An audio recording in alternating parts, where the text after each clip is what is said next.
Geshem had always been the kind of man who trusted what he could touch, what he could measure, what he could see with his own eyes. Anything beyond that, anything whispered about in stories or passed down in hushed voices, he dismissed without a second thought. That was the mindset he carried with him the day he stopped at the estate sale. It was a quiet place tucked off a back road where the air felt still in a way that made everything seem paused. Most of the items were forgettable. Old furniture, faded photographs, the kind of things people leave behind when a life ends and no one is left to remember it properly. But one thing stood out. A small wooden box sat on a folding table, dark and worn smooth at the edges as if it had been held countless times. Its surface carried carvings that didn't resemble decoration so much as intention. Symbols etched deep enough to last longer than memory. Geshem didn't believe in signs. Still, he bought it. By the time he got home, the quiet of his house wrapped around him like it always did. No neighbors close enough to hear. No noise except the low hum of his own life moving forward. He placed the box on the kitchen table and went about his night without giving it much thought. Dinner, television, the familiar glow of his phone. But every now and then, his attention drifted back. The box sat where he left it, unmoving, but something about it felt out of place. Not like it didn't belong in the house. More like the house didn't belong around it. He told himself it didn't matter. Hours passed before he finally opened it. Not out of curiosity. That's what he would have told anyone. It was simply there. The latch gave way with a soft click, and the lid creaked open slowly, like it had been waiting longer than it should have. Inside were bones, small, clean, carefully arranged on a dark cloth, their pale surfaces worn smooth with age. Geshem stared at them for a moment, the faint urge to laugh rising in his chest, but it never made it out. Something in the room had changed. The air felt heavier, thicker, pressing in around him. He reached in, picked one up between his fingers. It should have been cold. It wasn't.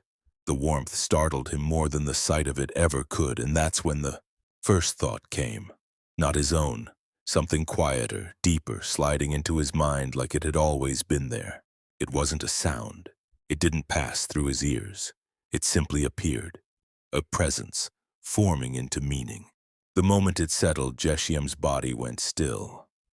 The bone slipped from his fingers, landing against the wood, with a soft crack that echoed louder than it should have. The house returned to silence, but it wasn't the same silence as before. This one watched him. He closed the box quickly, sealed it shut, and stepped away, like distance could undo what had just happened. He told himself it was nothing. Stress, imagination, the mind, playing tricks in a quiet place, but sleep that night came in pieces.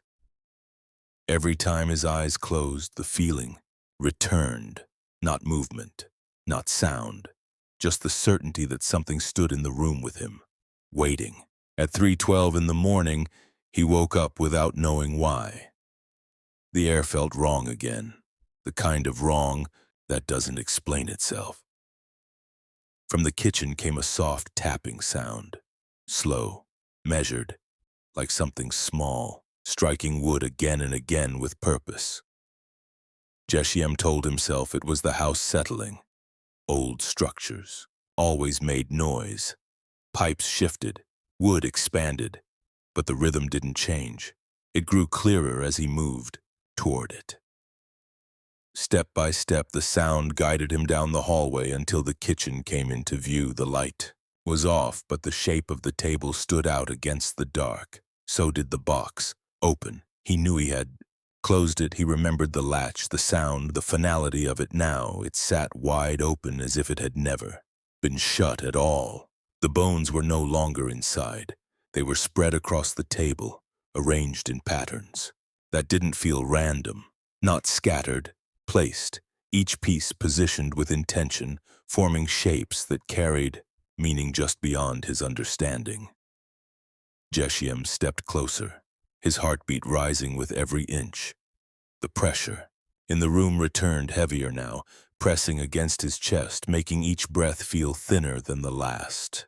And then the presence spoke again, not aloud, inside him, clearer this time. It didn't ask, it didn't hesitate. It told. Images formed before he could resist them.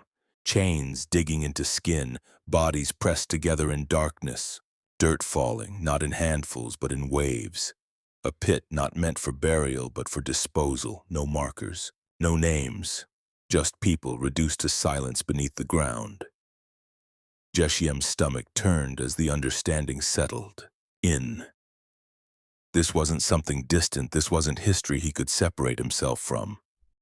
The shapes on the table shifted again, the bones sliding into new positions without being touched. This time forming something unmistakable, a name. His name. The realization struck harder than anything else. It wasn't coincidence. It wasn't imagination. It was connection. The ground beneath his home, the land he stood on every day without thinking. It wasn't empty. It had never been empty. The house, the quiet, the isolation he had chosen, it all sat on top of something that had never been put to rest. The lights flickered once, twice, then disappeared entirely, plunging everything into darkness so complete it felt solid.